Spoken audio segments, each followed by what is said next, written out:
Salut à tous, ici Nathanaël du blog metrosapiens.com. Bienvenue sur cette nouvelle vidéo et aujourd'hui je vous propose sur la chaîne de faire des chroniques de bouquins destinés à des entrepreneurs. L'idée c'est de pouvoir vous faire un résumé rapide d'un ouvrage tous les mercredis de manière à ce que vous puissiez étoffer votre culture entrepreneuriale. Donc si vous êtes dirigeant d'entreprise, si vous êtes porteur de projet ou simplement parce que vous êtes un étudiant et que vous vous intéressez à l'écosystème des entreprises, comment est-ce que les entrepreneurs sont câblés, quelles sont les ressources auxquelles ils peuvent avoir accès. Et ce que je vous propose dans cette chaîne, tous les mercredis, c'est de faire, comme je vous l'ai dit, un résumé d'un livre. Donc ce seront des livres essentiellement, pour la très grande partie, orientés entrepreneurs. Donc ce seront des bouquins aussi bien en français qu'en anglais, généralement sur Kindle, mais le premier bouquin que je vais vous proposer de vous chroniquer est en français et est en version brochée. Il s'agit du dernier ouvrage de Sébastien Knight qui s'intitule Le secret des entrepreneurs libres. Alors pourquoi est-ce que j'ai choisi ce bouquin? Tout simplement parce qu'il est sorti il y a à peine 10 jours, donc c'est par rapport à l'actualité, et que chose qui est un petit peu curieuse, c'est que ce livre est déjà numéro un dans la catégorie management. Donc vous pouvez vérifier par vous-même directement sur le site d'Amazon. Donc aujourd'hui, à la date à laquelle je vous parle, ce bouquin est déjà numéro un dans sa catégorie. Alors, quel est le message phare de cet ouvrage? Eh bien, l'auteur en fait nous explique qu'il y a une révolution qui est en marche, qui touche des entreprises issues de différents secteurs d'activité et qu'il serait vraiment avisé de pouvoir prendre le train en marche et pour pouvoir bien profiter de sa vie d'entrepreneur. Donc l'idée c'est de pouvoir mettre en place un système un petit peu comme dans l'ouvrage de Gerber de E-Myth, de mettre en place un système qui permet d'automatiser un maximum de choses de manière à ce que vous puissiez reprendre goût à la vie. Donc si typiquement vous êtes patron et que vous travaillez plus de 60 heures par semaine, eh bien c'est un ouvrage que je vous conseille très fortement. Qu'est-ce que je pourrais vous dire de plus? Donc j'ai pris quelques petites notes sur ce bouquin, bien entendu. Alors ce qui est intéressant, c'est qu'en fait sur le principe le principe de pouvoir accéder à sa liberté, il traite de différents secteurs d'activité, d'entreprises issues de 35, il y a 35 secteurs d'activité qui sont mentionnés: boulangerie, pâtisserie. Alors bien sûr, il y a des cours, il y a des parties qui concernent tout ce qui est e-commerce, internet, mais pas que. Vous avez la bijouterie, vous avez ce qui m'a surpris également de retrouver un exemple d'un infirmier en profession libérale, comme quoi, eh bien, tous les secteurs sont touchés. Donc, je vous ai dit, donc le bouquin est sorti il y a à peine 10 jours, donc c'est tout chaud, tout chaud. Alors, qui est Sébastien Knight? Alors, Sébastien Knight, c'est un entrepreneur qui a créé sa première entreprise. Il avait 21 ans à Dublin, en Irlande. Il a eu également une activité de danse, de salsa, sur la région de Nantes, parce qu'il habite la région nantaise. Et depuis, il a été un des tout premiers à lancer une activité de coaching en séduction en direction des jeunes hommes célibataires, qui a très très bien marché. Et ensuite, depuis 2010, eh bien, il s'est lancé sur le consulting. Donc, il accompagne des entrepreneurs sur le fait de pouvoir créer un chiffre d'affaires rapidement. C'est ces fameux lancements orchestrés que vous avez pu peut-être entendre parler. Et donc la semaine dernière, donc il a sorti le secret des entrepreneurs libres. Donc cet ouvrage, est décomposé, composé et structuré sous forme de 6 chapitres. Donc il y a 6 chapitres. Le premier chapitre, que je vous dise pas de bêtises, voilà, donc c'est le premier chapitre, donc c'est devenir numéro un. Donc là c'est un chapitre qui est vraiment très intéressant parce qu'il met l'accent sur le facteur différenciant. Donc là je fais une passerelle avec D'ailleurs, il le cite d'ailleurs, c'est l'océan bleu, la stratégie de l'océan bleu. Donc sur ce premier chapitre, il va vous parler comment créer de la valeur. Ouais, on peut dire, on est le numéro un, mais pour lui, numéro un, c'est l'entreprise qui crée le plus de valeur sur son marché. Et donc, il donne cinq piliers sur lesquels on peut s'appuyer pour pouvoir identifier les manières sur lesquelles on va pouvoir créer de la valeur, se différencier aux yeux de son client. Le deuxième chapitre, c'est transformer vos clients en fans. C'est également un chapitre qui est très intéressant parce qu'effectivement, on ne va pas s'arrêter uniquement de la partie suspect, prospect et client.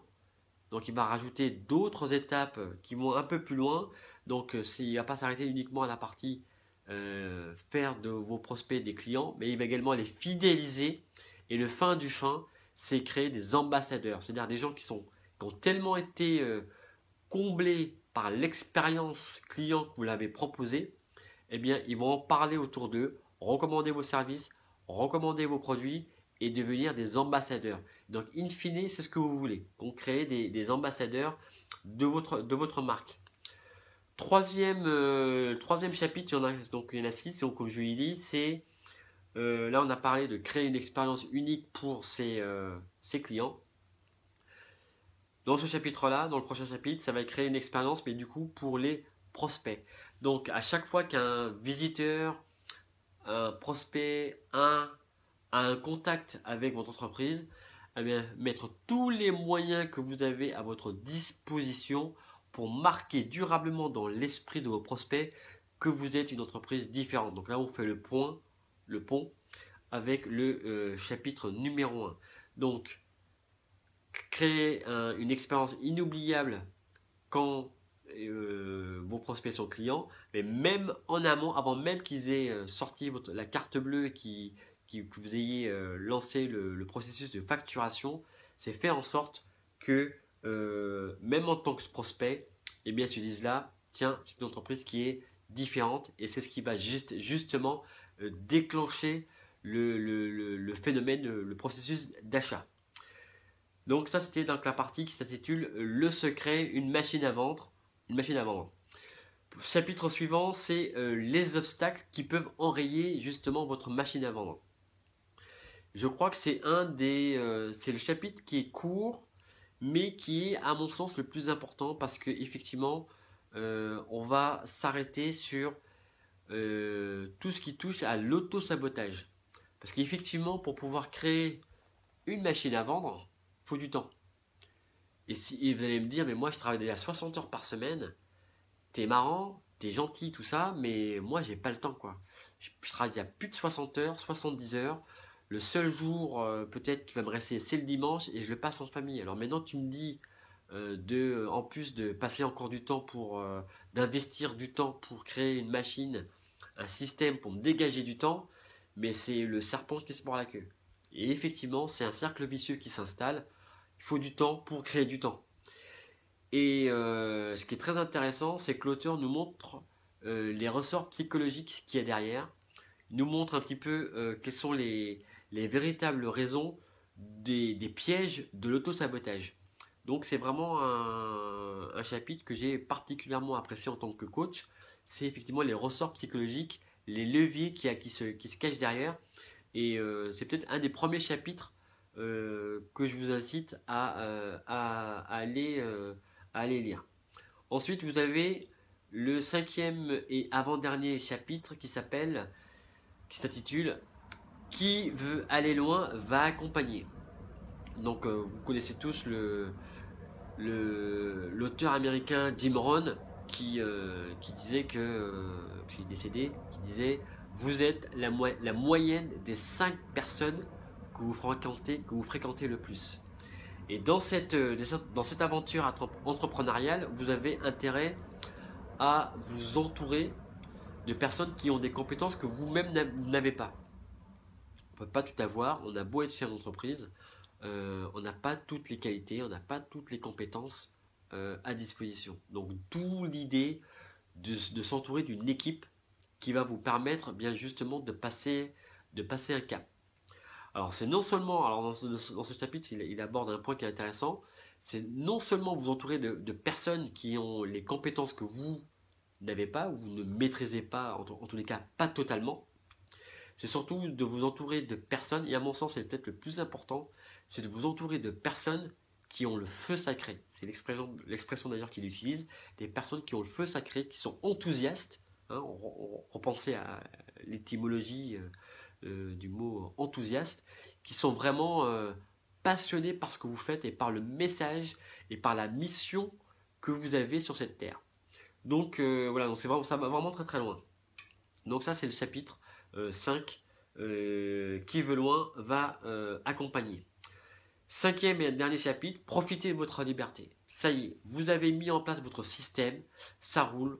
Vous avez pu mettre en place un système qui vous permet de vous dégager du temps et qui en plus, cerise sur le gâteau, qui vous permet de générer un chiffre d'affaires plus qu'intéressant. Une fois que vous avez accédé à ce niveau-là, à ce plateau, qu'est-ce qui se passe? Qu'est-ce qu'on fait? Est-ce qu'on s'arrête? Est-ce qu'on va passer du temps à voyager à travers le monde, à siroter des cocktails à Copacabana? Non. Là, effectivement, Sébastien nous montre un petit peu comment est-ce qu'on peut aller encore plus loin pour servir encore davantage et plus en profondeur eh bien, votre marché. Et il y a donc une ouverture qui est également très, très intéressante. En conclusion, 3 points que j'ai appréciés dans ce livre. Premier point, c'est que ce livre, il est rédigé en français clair, courant. C'est facile à lire, on comprend vite, ça se lit vite. Il y a du storytelling, donc on peut être pris par la lecture de ce bouquin. Ça se lit très rapidement et simplement, donc ça c'est un bon point, bien joué. Deuxième point que j'ai apprécié, il y a pas mal de concepts qui sont illustrés avec des exemples concrets, avec des cas d'études, des exemples clients. Il y a des modèles de mail qu'il utilise, donc ça c'est également très intéressant. Donc bien vu l'artiste. Troisième point que j'ai apprécié, c'est que cet ouvrage, comme on vient de le voir, est composé de 6 chapitres. Vous prenez le bouquin en fait dans le sens, dans l'ordre que vous souhaitez. Si vous souhaitez eh bien, prendre le 6e et dernier chapitre, vous pouvez. Ça n'empêche pas, ça ne vous gêne pas, ça ne vous gêne pas dans la compréhension de l'ouvrage. Donc ça, c'est les 3 points que j'ai appréciés. En ce qui me concerne, les points que moi je vais implémenter et que je vais utiliser personnellement dans ma pratique de coach en entreprise. Ça va être le point concernant l'expérience client et l'expérience prospect et certainement également comment renforcer ma différenciation. Donc il y en a 3. Différenciation, comment augmenter dans la perception client que je suis un coach différent de tous les autres coachs. Renforcer le côté expérience client et l'expérience prospect. Donc ça, ce sont les points personnels que moi, je garde et que je vais implémenter donc dès demain dans ma pratique. Qu'est-ce que je pourrais vous dire de plus dans la partie conclusion? Pourquoi vous devriez lire ce livre? Vous devriez lire ce livre si vous-même vous êtes dirigeant d'entreprise et que vous en avez plus qu'assez de bosser 60 heures dans votre entreprise. Vous devriez lire ce livre si vous êtes prisonnier. Votre entreprise est devenue votre prison et que vous n'avez pas d'autre alternative et que vous êtes retrouvé pieds et mains liés dans une activité qui était à l'origine, qui était destinée à vous rendre plus libre. Si vous étiez auparavant salarié et que vous avez eu marre de bosser pour un patron, de répondre à des exigences ou à une culture d'entreprise qui ne vous répondait pas, qui ne correspondait pas à vos valeurs tout simplement, eh bien vous devriez lire ce livre. Et qu'au final, eh bien, vous étiez issu du monde salariat, vous avez créé une activité pour pouvoir eh bien, être plus autonome et qu'au bout du compte, après X années, vous êtes bien retrouvé prisonnier et que vous n'avez pas d'autres alternatives. Vous devriez lire ce livre également si vous, demain, vous avez l'intention de créer une activité. Très intéressant. Si vous avez ce souhait-là, eh bien, inspirez-vous des différents conseils. Donc, il y a 35 exemples d'activités, d'entreprises qui citent, il a pu mettre ça en place avec des milliers de clients, dont son activité de consultant. Voilà, et puis encore une fois, si le sujet vous intéresse, eh bien, n'hésitez pas à prendre le bouquin. Alors, le bouquin donc, est disponible, je vous l'ai dit donc, en introduction sur Amazon, sous format broché, mais également sur Kindle. Et je pense que si vous vous rendez directement sur le site du livre, j'ai pas l'adresse, mais je vous remettrai en description ici bas il y a un site, un lien sur lequel vous pouvez télécharger sous format PDF gratuitement le bouquin. Je ne sais pas sur combien de temps, mais en tous les cas, c'est disponible, c'est disponible en ligne sous format donc PDF. Donc, de toute façon, ce bouquin, il m'a coûté 5 euros, donc c'est pas pour les 5 euros. Mais voilà, donc, en tous les cas, vous pouvez déjà avoir le bouquin sous format PDF. Qu'est-ce que je peux vous dire de plus? Ah ben tout, c'est tout. Donc on est arrivé donc à la conclusion de ce livre. Donc je voulais le faire en moins de 10 minutes, donc j'ai fait 16 minutes. Pardonnez-moi, la prochaine fois j'essaierai de faire plus court. Donc l'idée c'est de vous donner envie de jeter un œil sur cet ouvrage. Euh, Dites-moi en commentaire si vous avez déjà lu ce livre, ce que vous en pensez. Quelles sont vos conclusions à vous personnelles? Ça serait sympa qu'on puisse échanger là-dessus. Donc indiquez-moi donc tout cela en commentaire. Indiquez-moi en commentaire si vous avez aimé cette chronique, le fait que je puisse bien régulièrement tous les mercredis bien vous proposer des ouvrages en résumé directement avec vous, de manière à ce que vous puissiez bien vous donner envie de lire et puis encore une fois échanger entre vous dans les commentaires. Et puis si vous avez des titres de bouquins que vous souhaitez que je puisse chroniquer directement entre nous sur cette chaîne. Sur ce, les gens, je vous dis à très bientôt, à la semaine prochaine et d'ici là, bonne lecture. Salut!